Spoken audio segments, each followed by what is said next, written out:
Thought Vibration, or the Law of Attraction in the Thought World. Part I. Chapters 1 to 4. Chapter I. The Law of Attraction in the Thought World. The universe is governed by law, one great law. Its manifestations are multiform, but viewed from the ultimate there is but one law. We are familiar with some of its manifestations, but are almost totally ignorant of certain others. Still, we are learning a little more every day; the veil is being gradually lifted. We speak learnedly of the law of gravitation, but ignore that equally wonderful manifestation, the law of attraction in the thought world. We are familiar with that wonderful manifestation of law which draws and holds together the atoms of which matter is composed. We recognize the power of the law that attracts bodies to the earth, that holds the circling worlds in their places, but we close our eyes to the mighty law that draws to us the things we desire or fear, that makes or mars our lives.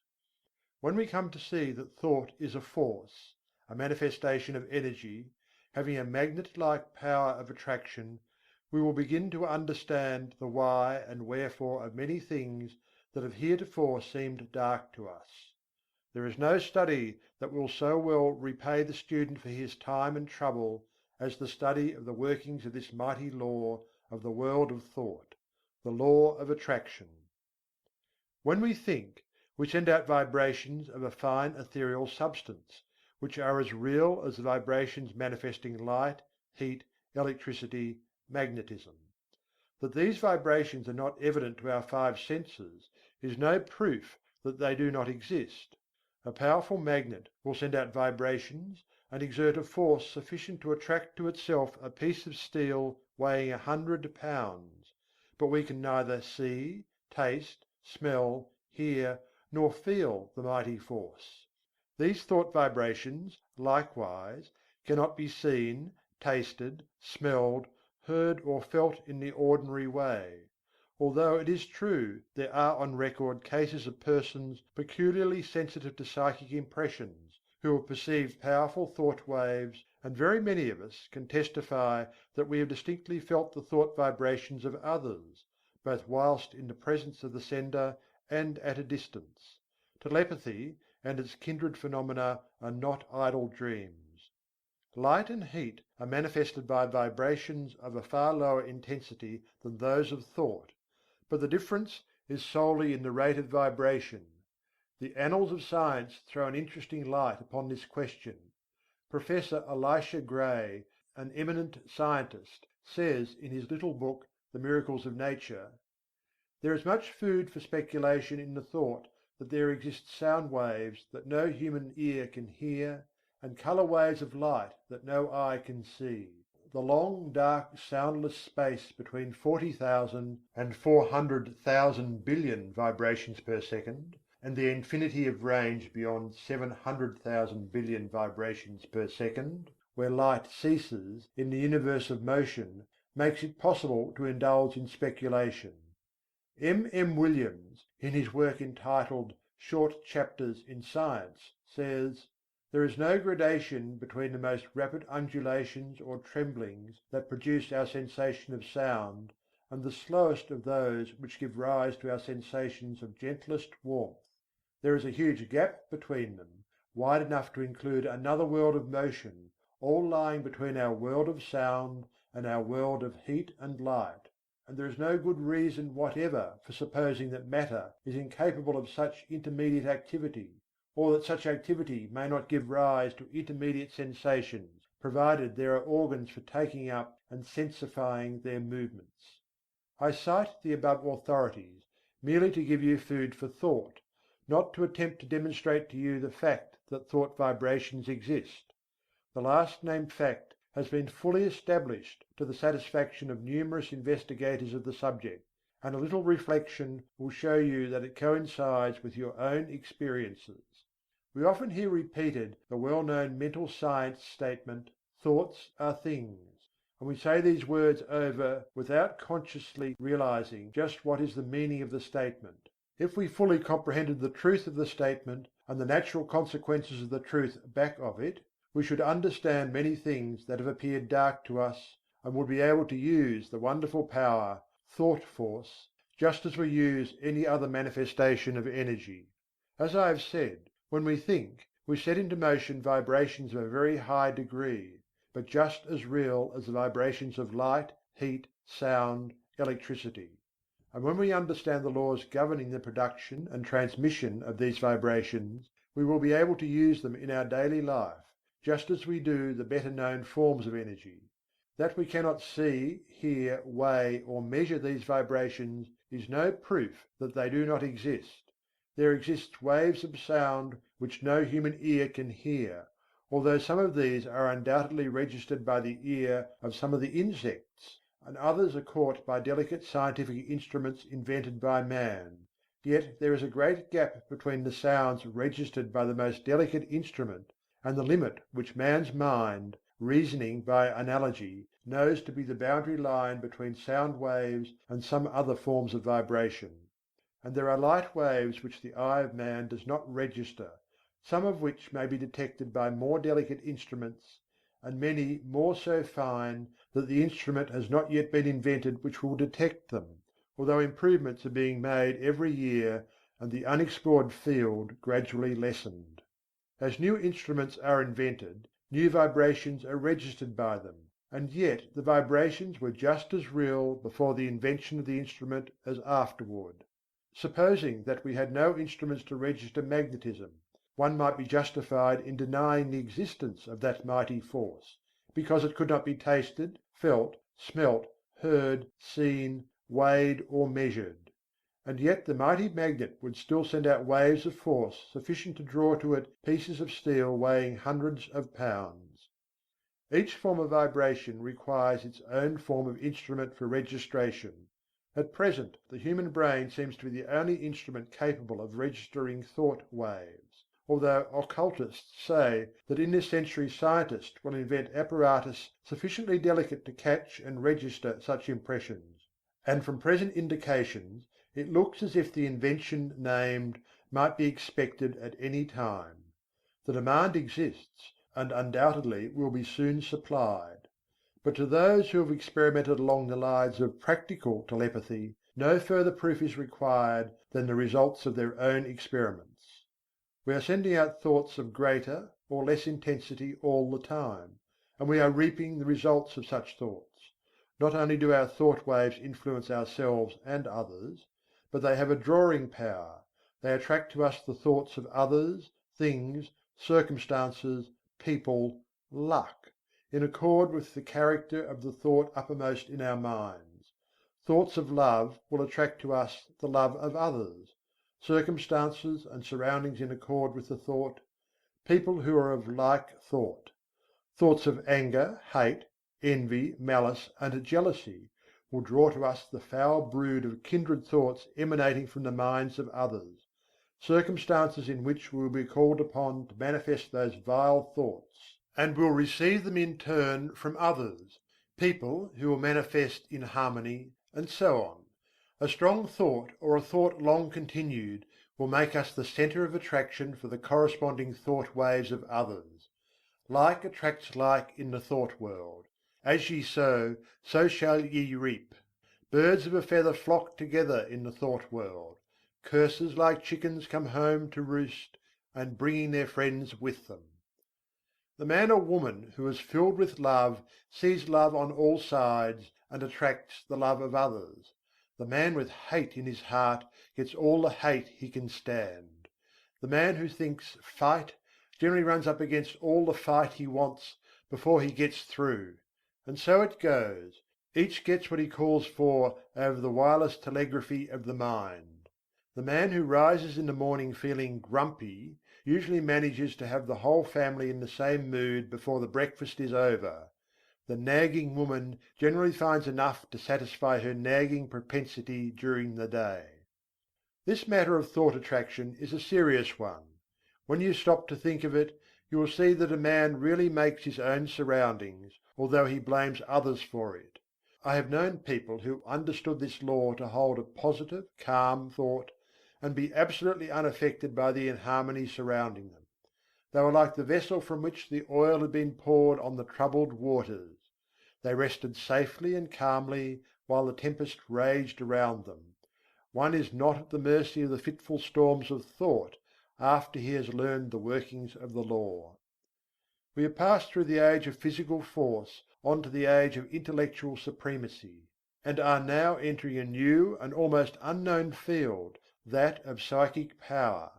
This field of energy has its established laws, as well as have the others, and we should acquaint ourselves with them, or we will be crowded to the wall, as are the ignorant on the plains of effort. I will endeavour to make plain to you the great underlying principles of this new field of energy which is opening up before us, that you may be able to make use of this great power, and apply it for legitimate and worthy purposes, just as men are using steam, electricity, and other forms of energy today. CHAPTER II.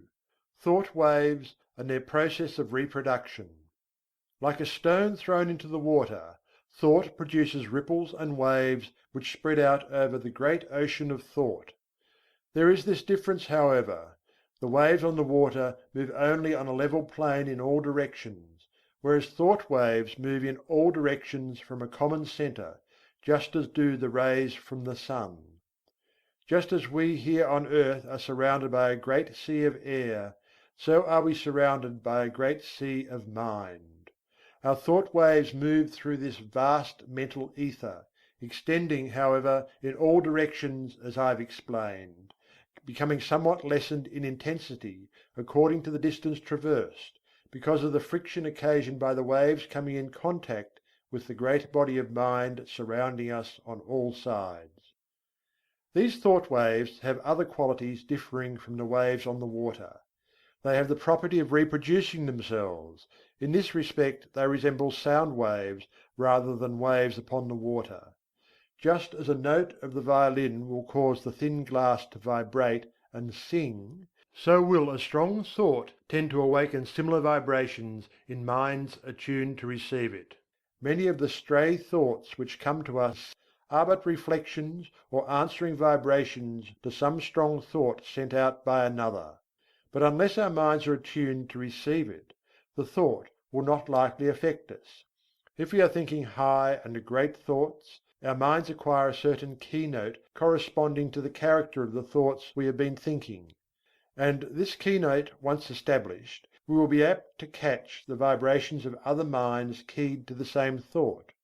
On the other hand, let us get into the habit of thinking thoughts of an opposite character, and we will soon be echoing the low order of thought emanating from the minds of the thousands thinking along the same lines.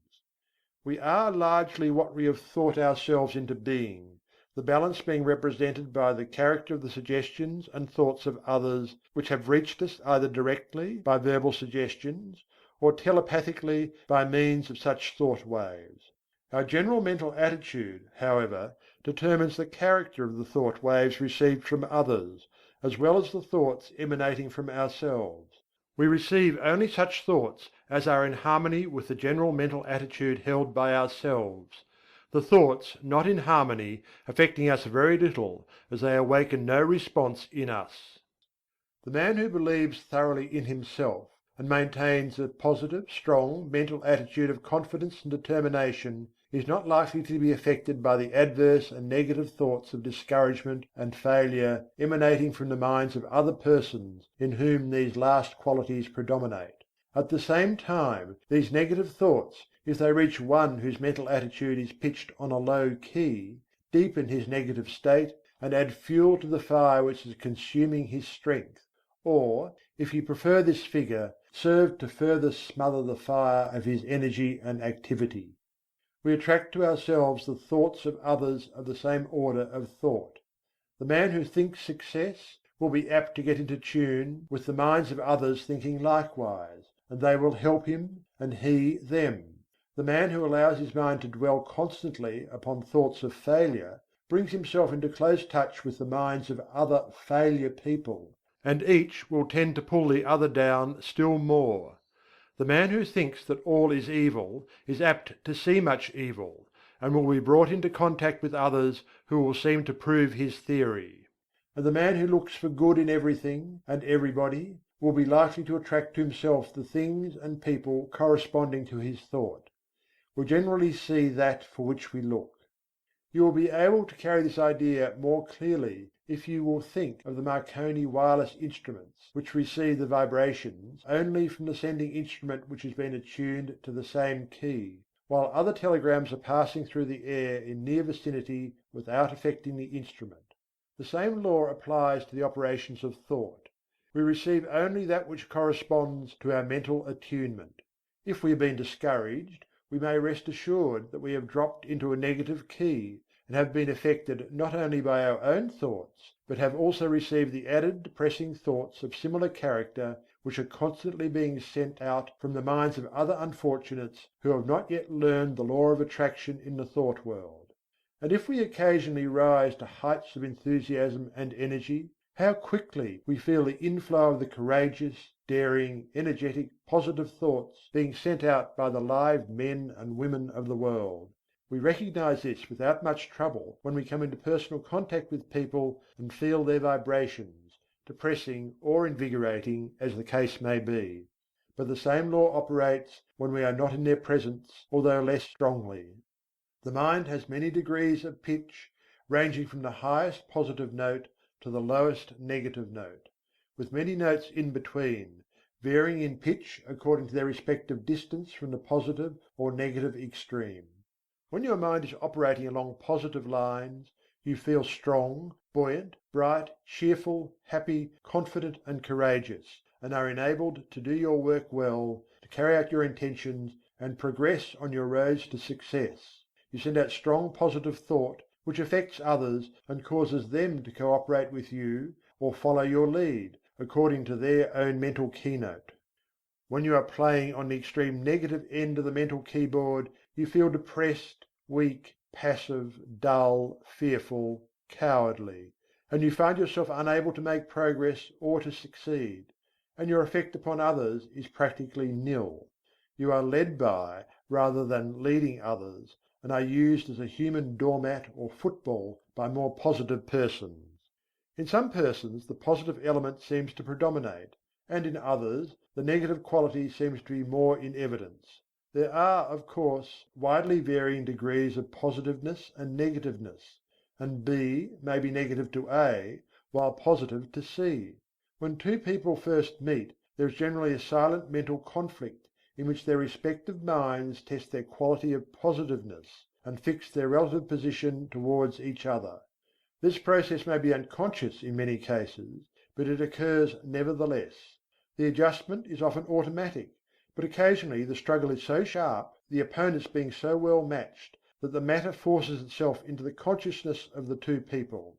Sometimes both parties are so much alike in their degrees of positiveness that they fail to come to terms mentally. They never really are able to get along with each other, and they are either mutually repelled and separate, or else stay together amid constant broils and wrangling. We are positive or negative to everyone with whom we have relations. We may be positive to our children, our employees and dependents, but we are at the same time negative to others to whom we occupy inferior positions, or whom we have allowed to assert themselves over us. Of course, something may occur and we will suddenly become more positive than the man or woman to whom we have heretofore been negative. We frequently see cases of this kind, and as the knowledge of these mental laws becomes more general, we will see many more instances of persons asserting themselves and making use of their new found power. But remember, you possess the power to raise the keynote of your mind to a positive pitch by an effort of the will. And, of course, it is equally true that you may allow yourself to drop into a low negative note by carelessness or a weak will. There are more people on the negative plane of thought than on the positive plane, and consequently there are more negative thought vibrations in operation in our mental atmosphere. But happily for us, this is counterbalanced by the fact that a positive thought is infinitely more powerful than a negative one, and if by force of will we raise ourselves to a high mental key, we can shut out the depressing thoughts and may take up the vibrations corresponding with our changed mental attitude. This is one of the secrets of the affirmations and autosuggestions used by the several schools of mental science and other New Thought cults. There is no particular merit in affirmations of themselves, but they serve a twofold purpose. One, they tend to establish new mental attitudes within us and act wonderfully in the direction of character building, the science of making ourselves over. Two, they tend to raise the mental keynote so that we may get the benefit of the positive thought waves of others on the same plane of thought. Whether or not we believe in them, we are constantly making affirmations. The man who asserts that he can and will do a thing, and asserts it earnestly, develops in himself the qualities conducive to the well-doing of that thing, and at the same time places his mind in the proper key to receive all the thought waves likely to help him in the doing. If, on the other hand, one says and feels that he is going to fail, he will choke and smother the thoughts coming from his own subconscious mentality which are intended to help him, and at the same time will place himself in tune with the failure thought of the world. And there is plenty of the latter kind of thought around, I can tell you. Do not allow yourself to be affected by the adverse and negative thoughts of those around you. Rise to the upper chambers of your mental dwelling, and key yourself up to a strong pitch, away above the vibrations of the lower planes of thought. Then you will not only be immune to their negative vibrations, but will be in touch with the great body of strong positive thought coming from those of your own plane of development.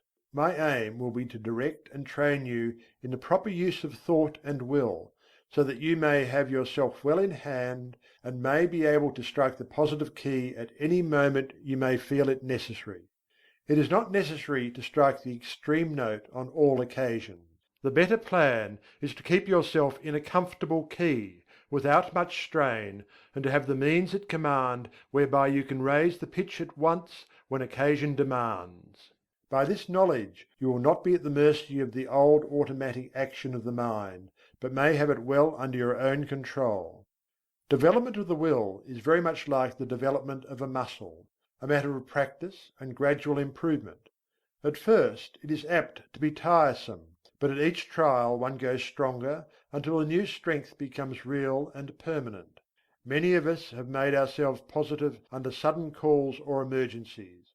We are in the habit of bracing up when occasion demands, but by intelligent practice you will be so much strengthened that your habitual state will be equal to your bracing up stage now, and then when you feel it necessary to apply the spur, you will be able to reach a stage not dreamed of at present. Do not understand me as advocating a high tension continuously. This is not at all desirable, not only because it is apt to be too much of a strain upon you, but also because you will find it desirable to relieve the tension at times and become receptive that you may absorb impressions. It is well to be able to relax and assume a certain degree of receptiveness, knowing that you are always able to spring back to the more positive state at will. The habitually strong positive man loses much enjoyment and recreation. Positive, you give out expressions; receptive, you take in impressions. Positive, you are a teacher; receptive, a pupil. It is not only a good thing to be a good teacher, but it is also very important to be a good listener at times. CHAPTER III. A talk about the mind. Man has but one mind, but he has many mental faculties, each faculty being capable of functioning along two different lines of mental effort. There are no distinct dividing lines separating the two several functions of a faculty, but they shade into each other as do the colours of the spectrum. An active effort of any faculty of the mind is the result of a direct impulse imparted at the time of the effort. A passive effort of any faculty of the mind is the result of either a preceding active effort of the same mind, an active effort of another along the lines of suggestion, thought vibrations from the mind of another, thought impulses from an ancestor transmitted by the law of heredity, including impulses transmitted from generation to generation from the time of the original vibratory impulse imparted by the primal cause, which impulses gradually unfold and unsheath when the proper state of evolutionary development is reached. The active effort is new born, fresh from the mint, whilst the passive effort is of less recent creation, and, in fact, is often the result of vibratory impulses imparted in ages long past. The active effort makes its own way, brushing aside the impeding vines and kicking from its path the obstructing stones. The passive effort travels along the beaten path. A thought impulse, or motion impulse, originally caused by an active effort of faculty, may become, by continued repetition or habit, strictly automatic, the impulse given it by the repeated active effort developing a strong momentum which carries it along passive lines until stopped by another active effort or its direction changed by the same cause. On the other hand, thought impulses or motion impulses continued along passive lines may be terminated or corrected by an active effort. The active function creates, changes, or destroys. The passive function carries on the work given it by the active function and obeys orders and suggestions. The active function produces the thought habit or motion habit and imparts to it the vibrations which carry it along the passive lines thereafter. The active function also has the power to send forth vibrations which neutralize the momentum of the thought habit or motion habit. It also is able to launch a new thought habit or motion habit with stronger vibrations, which overcomes and absorbs the first thought or motion and substitutes the new one. All thought impulses, or motion impulses, once started on their errands, continue to vibrate along passive lines until corrected or terminated by subsequent impulses imparted by the active function or other controlling power. The continuance of the original impulse adds momentum and force to it, and renders its correction or termination more difficult. This explains that which is called the force of habit. I think that this will be readily understood by those who have struggled to overcome a habit which has been easily acquired. The law applies to good habits as well as bad. The moral is obvious. Several of the faculties of the mind often combine to produce a single manifestation. A task to be performed may call for the combined exercise of several faculties, some of which may manifest by active effort, and others by passive effort. The meeting of new conditions, new problems, calls for the exercise of active effort, whilst a familiar problem or task can be easily handled by the passive effort without the assistance of his more enterprising brother. There is in nature an instinctive tendency of living organisms to perform certain actions, the tendency of an organized body to seek that which satisfies the wants of its organism. This tendency is sometimes called appetency. It is really a passive mental impulse, originating with the impetus imparted by the primal cause and transmitted along the lines of evolutionary development, gaining strength and power as it progresses. The impulse of the primal cause is assisted by the powerful upward attraction exerted by the Absolute. In plant life, this tendency is plainly discernible, ranging from the lesser exhibitions in the lower types to the greater in the higher types. It is that which is generally spoken of as the life force in plants. It is, however, a manifestation of rudimentary mentation, functioning along the lines of passive effort. In some of the higher forms of plant life there appears a faint colour of independent life action, a faint indication of choice or volition. Writers on plant life relate many remarkable instances of this phenomenon. It is undoubtedly an exhibition of rudimentary active mentation. In the lower animal kingdom a very high degree of passive mental effort is found, and varying in degree in the several families and species, a considerable amount of active mentation is apparent. The lower animal undoubtedly possesses reason only in a lesser degree than man, and, in fact, the display of volitional mentation exhibited by an intelligent animal is often nearly as high as that shown by the lower types of man or by a young child. As a child, before birth, shows in its body the stages of the physical evolution of man, so does a child, before and after birth, until maturity, manifest the stages of the mental evolution of man. Man, the highest type of life yet produced, at least upon this planet, shows the highest form of passive mentation, and also a much higher development of active mentation than is seen in the lower animals, and yet the degrees of that power vary widely among the different races of men. Even among men of our race the different degrees of active mentation are plainly noticeable, these degrees not depending by any means upon the amount of culture, social position, or educational advantages possessed by the individual. Mental culture and mental development are two very different things.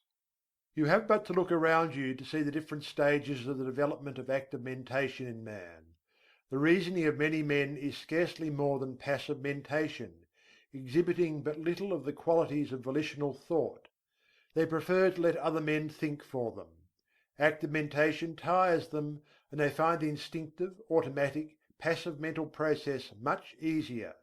Their minds work along the lines of least resistance.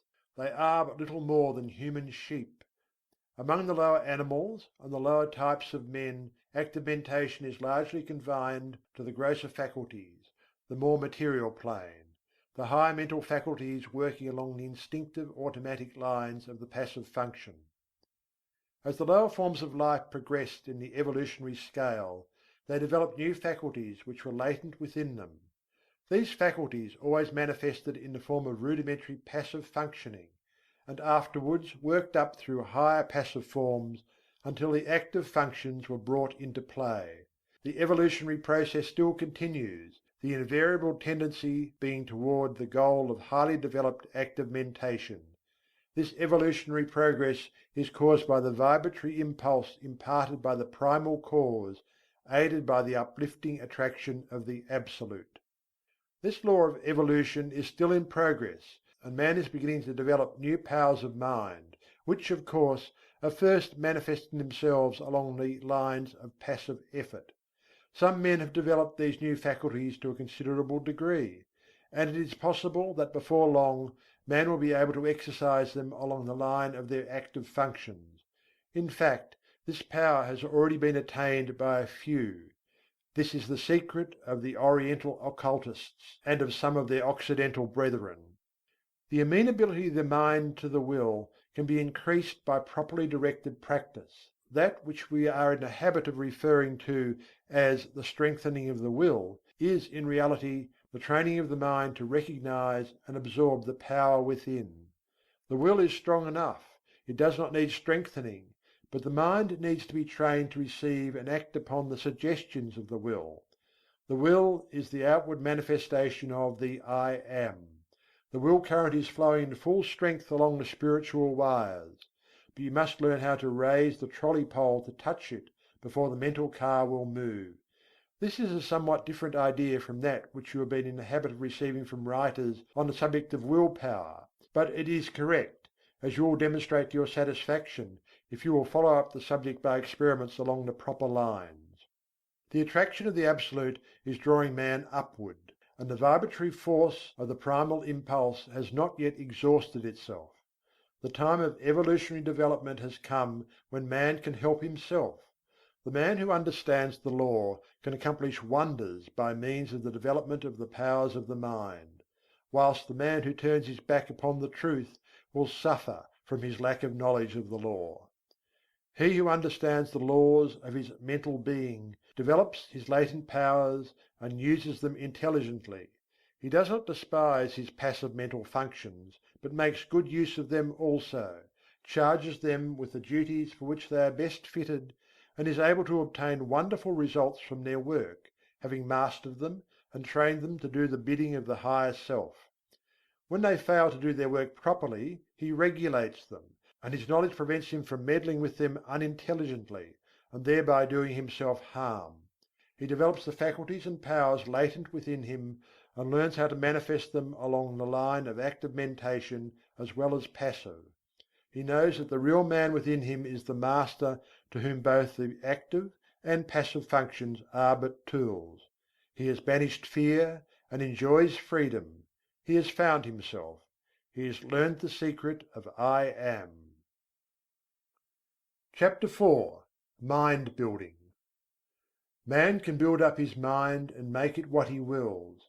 In fact, we are mind building every hour of our lives, either consciously or unconsciously.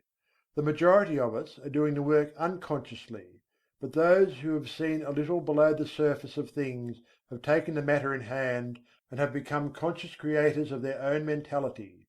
They are no longer subject to the suggestions and influences of others, but have become masters of themselves. They assert the "I" and compel obedience from the subordinate mental faculties. The "I" is the sovereign of the mind, and what we call will is the instrument of the "I." Of course, there is something back of this, and the universal will is higher than the will of the individual, but the latter is in much closer touch with the universal will than is generally supposed. And when one conquers the lower self and asserts the "I," he becomes in close touch with the universal will and partakes largely of its wonderful power. The moment one asserts the "I" and finds himself, he establishes a close connection between the individual will and the universal will. But before he is able to avail himself of the mighty power at his command, he must first effect the mastery of the lower self. Think of the absurdity of man claiming to manifest powers, when he is the slave of the lower parts of his mental being, which should be subordinate. Think of a man being the slave of his moods, passions, animal appetites, and lower faculties, and at the same time trying to claim the benefits of the will. Now I am not preaching asceticism, which seems to me to be a confession of weakness. I am speaking of self-mastery, the assertion of the "I" over the subordinate parts of oneself. In the high view of the subject, this "I" is the only real self, and the rest is the non-self. But our space does not permit the discussion of this point, and we will use the word "self" as meaning the entire man. Before a man can assert the "I" in its full strength, he must obtain the complete mastery of the subordinate parts of the self. All things are good when we learn to master them, but no thing is good when it masters us. Just so long as we allow the lower portions of the self to give us orders, we are slaves. It is only when the "I" mounts his throne and lifts the scepter, that order is established and things assume their proper relation to each other. We are finding no fault with those who are swayed by their lower selves. They are in a lower grade of evolution and will work up in time. But we are calling the attention of those who are ready to the fact that the sovereign must assert his will, and that the subjects must obey. Orders must be given and carried out. Rebellion must be put down, and the rightful authority insisted upon.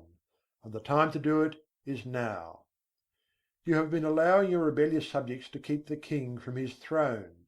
You have been allowing the mental kingdom to be misgoverned by irresponsible faculties. You have been the slaves of appetite, unworthy thoughts, passion, and negativeness. The will has been set aside, and low desire has usurped the throne. It is time to re-establish order in the mental kingdom. You are able to assert the mastery over any emotion, appetite, passion, or class of thoughts by the assertion of the will. You can order fear to go to the rear, jealousy to leave your presence, hate to depart from your sight, anger to hide itself, worry to cease troubling you, uncontrolled appetite and passion to bow in submission and to become humble slaves instead of masters. All by the assertion of the "I." You may surround yourself with a glorious company of courage, love, and self-control by the same means. You may put down the rebellion and secure peace and order in your mental kingdom if you will but utter the mandate and insist upon its execution. Before you march forth to empire, you must establish the proper internal condition, must show your ability to govern your own kingdom. The first battle is the conquest of the lesser self by the real self. Affirmation: I am asserting the mastery of my real self. Repeat these words earnestly and positively during the day at least once an hour, and particularly when you are confronted with conditions which tempt you to act on the lines of the lesser self instead of following the course dictated by the real self. In the moment of doubt and hesitation, say these words earnestly, and your way will be made clear to you. Repeat them several times after you retire and settle yourself to sleep. But be sure to back up the words with the thoughts inspiring them, and do not merely repeat them parrot-like. form the mental image of the real self asserting its mastery over the lower planes of your mind. See the king on his throne. You will become conscious of an influx of new thought, and things which have seemed hard for you will suddenly become much easier. You will feel that you have yourself well in hand, and that you are the master and not the slave.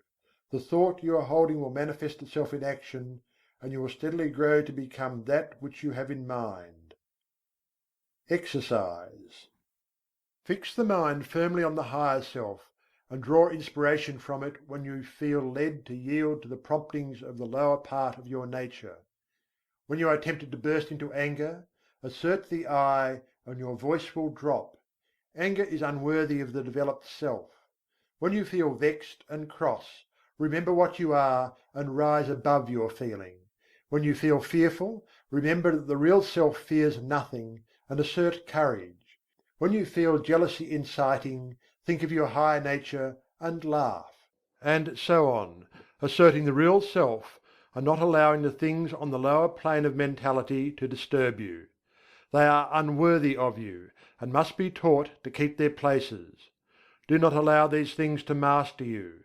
They should be your subjects, not your masters. You must get away from this plane, and the only way to do so is to cut loose from these phases of thought which have been running things to suit themselves.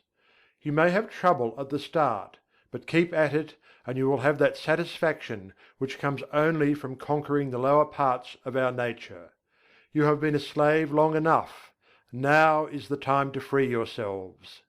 If you will follow these exercises faithfully, you will be a different being by the end of the year, and will look back with a pitying smile to your former condition. But it takes work. This is not child's play, but a task for earnest men and women. Will you make the effort? End of thought vibration, or the law of attraction in the thought world. Part 1, chapters 1 to 4. Read by Algie Pug.